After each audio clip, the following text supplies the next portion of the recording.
पश्चिम बंगाल में शुभेंदु अधिकारी ताबड़तोड़ एक्शन ले रहे हैं। अब शुभेंदु अधिकारी की तरफ से पहली ही कैबिनेट में ऐसी सर्जिकल स्ट्राइक की गई कि ममता बनर्जी की पैरों तले जमीन खिसक गई। एक नहीं, दो नहीं, बल्कि 900 से ज्यादा कर्मचारियों पर ऐसा एक्शन लिया गया कि हर कोई सोचने पर मजबूर हो गया। बताया जा रहा है कि शुभेंदु अधिकारी के जरिए बड़ा कदम उठाते हुए जो लोग रिटायरमेंट के बाद भी काम कर रहे थे, उन्हें हटाने की पूरी तैयारी पश्चिम बंगाल में कर ली गई है। आदेश सुना दिया गया। अब जो लोग रिटायरमेंट के बाद सेवा विस्तार में थे और ममता बनर्जी की सरकार ने जिन लोगों पर मेहरबानी दिखाई, अब उन्हें हटाया जाएगा और नए लोगों को उनकी जगह पर मौका दिया जाएगा। तो शुभेंदु अधिकारी ने पहली ही कैबिनेट में ऐसे एक्शन लिए कि हर कोई हैरान रह गया। वो लोग भी जो ममता बनर्जी के समर्थन में सरकार के अंदर काम कर रहे थे, लेकिन सरकार जाते ही उनकी सारी परतें खुल गई, उनके सारे कामकाज निकलकर बाहर आ गए और अब ताबड़तोड़ एक्शन की बौछार हो रही है। आपको बता दें कि सबसे बड़ा एक्शन तो कैबिनेट बैठक में बीएसएफ को जमीन देने की मंजूरी को लेकर किया गया। बता दें, बॉर्डर फेसिंग का मामला सालों से अटका हुआ था। ममता बनर्जी जो बीएसएफ का दायरा बॉर्डर से आगे बढ़ाया गया था, वो जमीन सौंपने के लिए तैयार ही नहीं थी।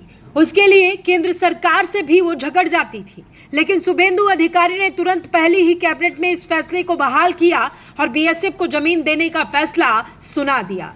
45 दिनों के भीतर बीएसएफ को जमीन सौंप दी जाएगी और उससे क्या होगा ये आप सभी जानते हैं। घुसपैठियों पर काल आ जाएगा। न सिर्फ घुसपैठियों को मिट्टी में मिलाया जाएगा, बल्कि जो घुसपैठ की कोशिश करेगा उसे जहन्नुम का रास्ता भी दिखाया जाएगा। तो इस वक्त की बड़ी खबर भी आपको बताते चलते हैं।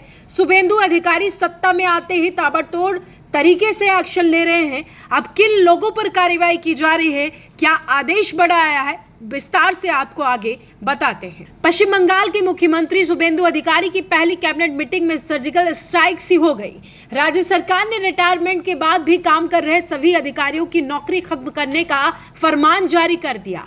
इससे पहले ममता बनर्जी ने कई इलाकों में रिटायरमेंट के बाद भी अधिकारियों को काम करने की छूट दी थी। हालांकि नए मुख्यमंत्री ने कहा कि इस बार ऐसा नहीं होगा। मंत्रिमंडल की बैठक के बाद शुभेंदु ने निर्देश दिया कि अलग अलग बोर्ड, ऑर्गेनाइजेशन और पब्लिक सेक्टर यूनिट के नॉमिनेटेड मेंबर, डायरेक्टर और चेयरपर्सन का टाइम तुरंत खत्म होना चाहिए। सभी डिपार्टमेंट के additional chief secretary, principal secretary और सेक्रेटरी को लेटर भेजे जा चुके हैं।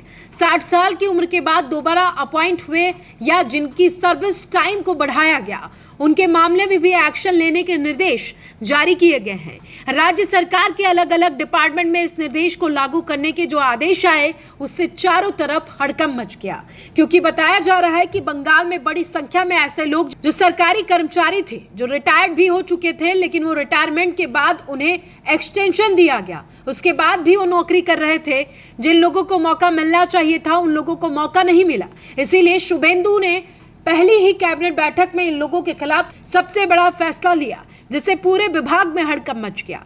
राज्य के अलग अलग डिपार्टमेंट में तकरीबन 900 से ज्यादा एडवाइजर और ओएसडी काम कर रहे हैं। उन्हें उस समय की ममता बनर्जी सरकार ने दोबारा अपॉइंट किया था, जिसमें जो 60 साल से ज्यादा उम्र के बताए जा रहे हैं, उन्हें नौकरी से निकालने का आदेश भी जारी कर दिया गया। तो शुभेंदु अधिकारी ने ब्यूरोक्रेट्स के साथ खास निर्देश भी जारी किए। उन्होंने कहा कि ऊंचा सिर करके काम करें, अगर कोई परेशानी है, दिक्कत है तो सीधे मुझे बताएं, डरे मत, अलग से मोटिवेशन की जरूरत नहीं है। सरकार का काम सरकार की तरह करें। जिस तरह सब सरकारी काम करते हैं, उसी तरह सरकारी काम का सम्मान होना चाहिए। असल में पिछले 15 सालों में सरकारी काम में अनुप्रेरणा शब्द का बार बार इस्तेमाल किया गया। मुख्यमंत्री ने समझाया कि सरकार का काम किसी को खास अहमियत देने की जरूरत नहीं है। शुभेंदु अधिकारी ने अफसरों को क्या क्या निर्देश दिए, तो चलिए एक बार सभी को दोबारा से बताते हैं। क्या कुछ कहा गया, सख्ती से ये सुन लीजिए। निर्देश में साफ साफ कहा गया कि पैसे की बर्बादी न करें, जरूरत के काम पर खर्च करें, फिजूल खर्चे बंद करें, केंद्र के प्रोजेक्ट्स को जल्दी पूरा करें। आप में से कुछ लोगों ने पिछले 15 सालों में गलतियां की हैं। कई मामलों में ऐसा हुआ, लेकिन अगर अन्याय हुआ है तो आपको बताना चाहिए था। अगर व्हाट्सएप ग्रुप बनाएं जिसमें सभी सेक्रेटरी होंगे, मुख्यमंत्री होंगे, काम के प्रति जिम्मेदारी होनी चाहिए। अगर कोई गलती हुई तो कार्रवाई होगी, उनसे पूछा जाएगा। अधिकारी उस सम्मान के साथ काम करेंगे जिसके वे हकदार हैं। उधर शुभेंदु अधिकारी ने साफ साफ तो कह दिया था कि कोई भी अधिकारी लापरवाही नहीं करेगा। किसी भी अधिकारी के कर्मचारी की लापरवाही बर्दाश्त नहीं की जाएगी। जनता के साथ सीधे जुड़ें, योजनाओं का लाभ पहुंचाएं और जल्द से जल्द हर काम को पूरा करें ताकि जनता को योजनाओं का लाभ भी मिल सके, विकास जनता तक पहुंच सके और जो भ्रष्ट अधिकारी हैं वो भी नप सके। तो शुभेंदु अधिकारी ने इस मामले को लेकर बेहद सख्ती दिखाई और साफ साफ कह दिया कि अब लापरवाही कतई बर्दाश्त नहीं की जाएगी। तो सबसे बड़ा प्रश्न ये है कि प्रशासनिक निर्णय लेते हुए सभी गैर संवैधानिक निकायों, बोर्डों, सार्वजनिक उपकरणों में नियुक्त जितने भी लोग थे जो रिटायर्ड हो चुके थे और रिटायरमेंट के बाद भी काम कर रहे थे, उनके खिलाफ बड़ी स्ट्राइक की गई है। बताया भी जा रहा है कि 900 से ज्यादा जो कर्मचारी हों ऐसे हैं जो रिटायर्ड होने के बाद भी पश्चिम बंगाल सरकार में काम कर रहे थे। उन पर सर्जिकल स्ट्राइक पहले ही कैबिनेट में कर दी गई।